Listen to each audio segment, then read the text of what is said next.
The crisis has affected education in different forms and different ways, but I think it's very important to say that we had the crisis before the crisis.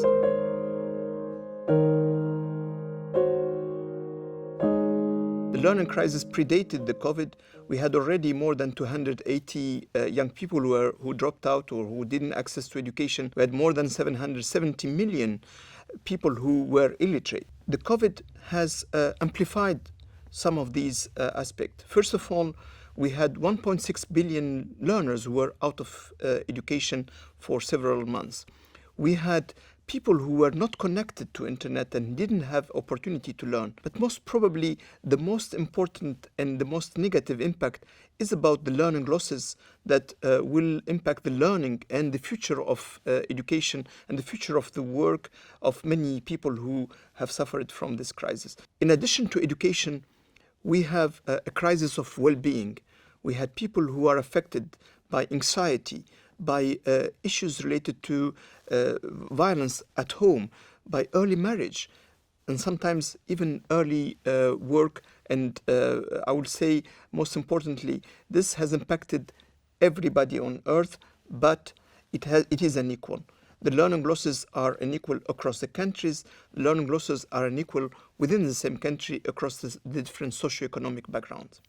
I think usually countries will borrow policies from each other, and usually it's the developing economies that will borrow the models from the developed economies. Take, for example, dual system that countries will borrow from Germany. Take, for example, colleges education that countries will borrow from the US. But in the crisis, everybody was faced with the same challenge. And developing economies or developed economies will had to learn from each other. What was important for the international cooperation is that there was this feeling that countries have to come together, had to share experience and expertise, had to learn from each other. And it's amazing. To give you an example. In the past, to organize a large international meeting of ministers, it will take us months, if not years. In 2 weeks, we organized an international ministerial meeting of education, and we had more than 70 ministers around the table. That's an example of how the crisis has impacted the international cooperation in terms of the celerity, but also in terms of the interest to share knowledge, to share expertise, but also to learn from each other. UNESCO has moved very fast. We had 3 actions that we have taken. One, acting as a convening power, and we organized a ministerial meeting. We launched a global education coalition that leveraged the potential of UN organization, private sector, civil society, research institution, and media. But we also organized a wide range of webinars for capacity building on issues that member states had to face and had to solve now and here. For example, we organized a meeting on how you organize high-stake exams, how you deal with teacher training, how you organize vocational training. And we were accompanying member states to cope with the COVID crisis and to offer them the resources, the peer learning, the platform to exchange and to learn together. UNESCO was acting based on demand from member states. Here is a concrete example. Senegal had a platform that was not operating, had teachers that were not trained to engage in remote learning, and had learners who had problems of connectivity and access to internet because of the challenge in terms of infrastructure, but also because of the cost of access to internet. What UNESCO has done through the Global Education Coalition is to mobilize a partner like Microsoft to develop the teachers' capacities to engage in the platform, and we enrolled in few weeks 500,000 learners in the platform that the government had already, but we helped them operating it. We have trained teachers on digital skills. We have worked with Orange to zero-rate access to education, and that helped learners and teachers access to the platform, access to education resources for free. That's what we have been operating through Global Education Coalition. We have responded to a challenge of a member state. Second, for the first time, we had Microsoft working with an organization like Orange, working with an organization like UNESCO, working with the government. So this innovative collaboration is something new that came through a response to the COVID and through the Global Education Coalition that UNESCO launched together with partners. And today we have around 200 partners, and we are operating in more than 100 countries. I think that there are several aspects that our, for example, Futures of Education report has highlighted.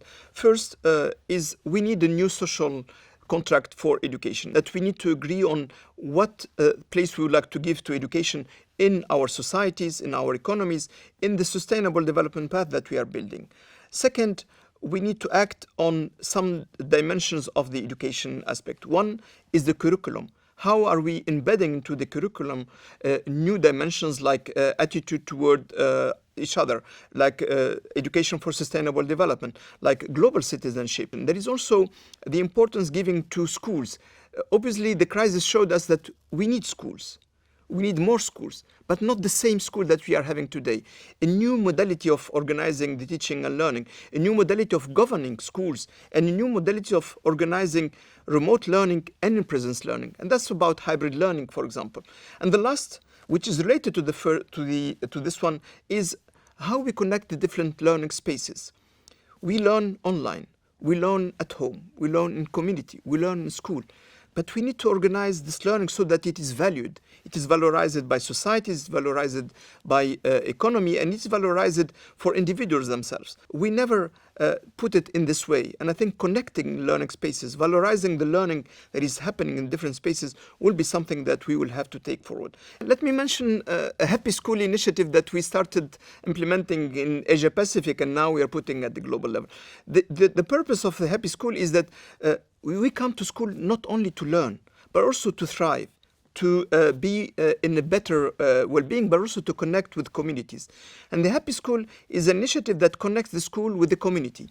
For example, working with elders or engaging with elders in Japan. For example, working on sustainable development in Thailand, or working within the school to create different cultural activities in Laos. So these are some of the examples that I think we'll have to take forward at scale. We'll have to take forward in terms of considering school not only a place of learning, but it's also a place of engaging together. It's a place of better health, better nutrition, but also better well-being, and that's about happiness.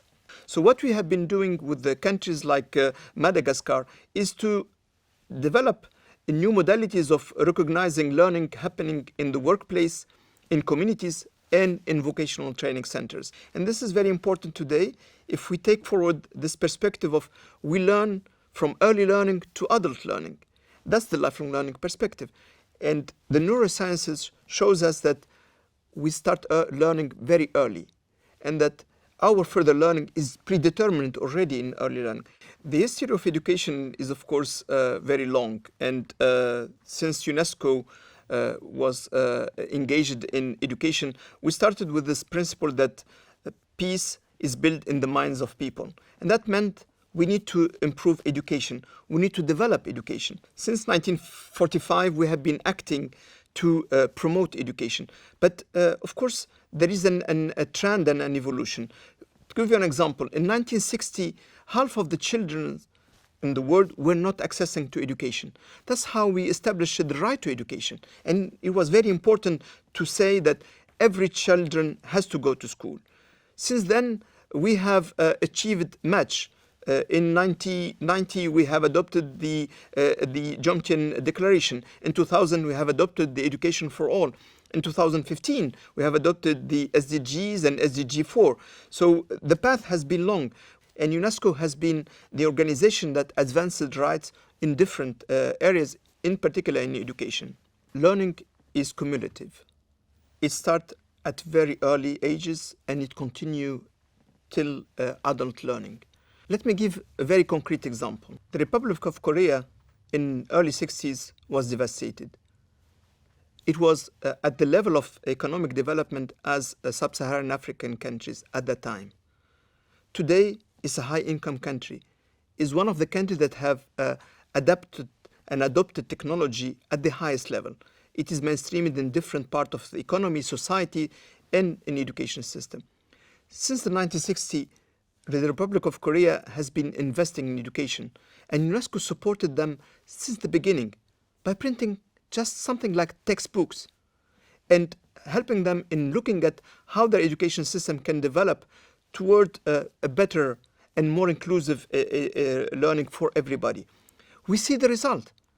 They have invested in education, and they have developed it, not only from an economic point of view, but also from a social point of view, from equity and inclusion point of view. And it's very important to say that even when countries are poor, if they prioritize education, this can yield result. Integrating education for sustainable development in the curricula and in the school system is a very important vector for action for all member states. We found that very little is integrated in teacher training. But obviously, if we want to ensure that education for sustainable development is integrated within education, we need at least 3 ingredients: curriculum, teachers, and school-based approach. And that's what we have seen, for example, in a country like China, where there were 100,000 schools who have integrated education for sustainable development in their program, but also in the organization of the schools. We have seen in Kenya, where there are schools that have implemented also this approach, and they have been working in how they can embed education for sustainable development, not only in the curricula, but also in the learning space, in the school premises, in the garden, in the classroom. So it's very important that we take those different dimensions, but we also act for capacity building, for building institutions that can advance the education agenda in the countries. And that's how we are operating through a program called Capacity Building for Education 2030. The objective of the program is to build national institutions so that the programs and the education is inclusive, is quality. The way we do it is we develop the capacity of the stakeholders, of decision makers, and we support in creating or reinforcing institutions that are active in education. For example, teacher training institution. And the objective is always how we can create capacities that are sustainable, that are viable at the country level, so that at the end there is a homegrown capacities for policy making, for policy implementation, and for policy evaluation monitoring. The objective of any capacity building is to give the autonomy and the capabilities at country level. It's basically helping countries to help themselves. And I think that's what UNESCO has been doing through this program for capacity building, is creating institutions that are able to develop programs, that are able to develop quality programs. And that's what where we can take the countries from one stage of development of their education system to a new stage, which is a stage of quality, inclusive, and lifelong learning opportunities for all. We are all lifelong learners. And in 2 years of activities, including through the Global Education Coalition, I have learned much. First, I have learned how to leverage the capacities of private sector, for example. I didn't know this, and I had to learn how to engage with them. I have learned that how we can build resilience of our staff to respond to the crisis, to work in a teleworking, but also to keep their socio-emotional well-being. I've also learned that the international cooperation and solidarity is not a rhetoric. It can be a reality. And that's what we have been engaging in the last 2 years. And I'm a lifelong learner. As the director of a division for lifelong learning, I have to learn every day. And I'm learning together with my colleagues, together with my partners. And this is something that has to be, I would say, a value for all of us. It's a value. Learning for life, learning in lifelong learning is a value, and we have to learn how to do it.